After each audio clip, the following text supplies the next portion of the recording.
This week's Parsha is Parshas Naso, and this week's video is sponsored b'schus David Tzvi and Elisha V'chana, a young chassan in Kala that just got engaged, Baruch Hashem, and their lives should be filled with health and happiness together until 120 Emir Hashem. The Parsha of Nazir is in this week's Parsha, and it talks about the lofty state that Nazir separates himself from the rest of the Yidden by choosing to abstain from wine, not become tameh, and not cut his hair. And these three things, these three items, separate him from Klal Yisrael and bring him on a higher plane of spirituality. At the end of the whole parsha, once the Nazir decides that he's finished his Yemei Nazirus and he wants to end it, the pasuk lists all the karbanos that he's supposed to bring, and one of them is a karban chatas. The question is, why is he bringing a karban chatas? This guy just sacrificed himself for at least 30 days, not drinking wine, not becoming tameh to a mace, to a dead person, and not cutting his hair, all in the service of God. So why is he bringing a chatas? What sin did he do that he deserves to bring a karban, a sacrifice, for doing something wrong? The Ramban offers a beautiful explanation.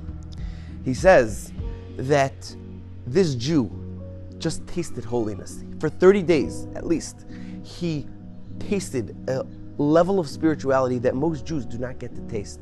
He sacrificed certain things in his life for the service of God, and now he's saying, okay, I'm done. It's over. I did my part, and now I'm ready to step down back onto the level of a regular Jew.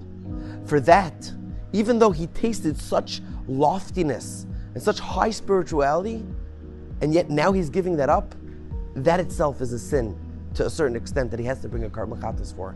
You realize what godliness is all about, and yet you're willing to give it up? For that, you have to bring a karban chatas. Which brings us to the week after the Yom Tov of Shavuos. We just learned through a beautiful Yom Tov of high spirituality, of receiving the Torah, Kabbalas of Torah, Matan Torah, Hashem giving us the Torah. We were on the highest, holiest, loftiest level that a Jew could ever be. Hashem spoke to us directly. Our neshamas flew out of our body. That's how important we are in the eyes of God, and that's how high of a level we were on. And now we go back to regular daily life.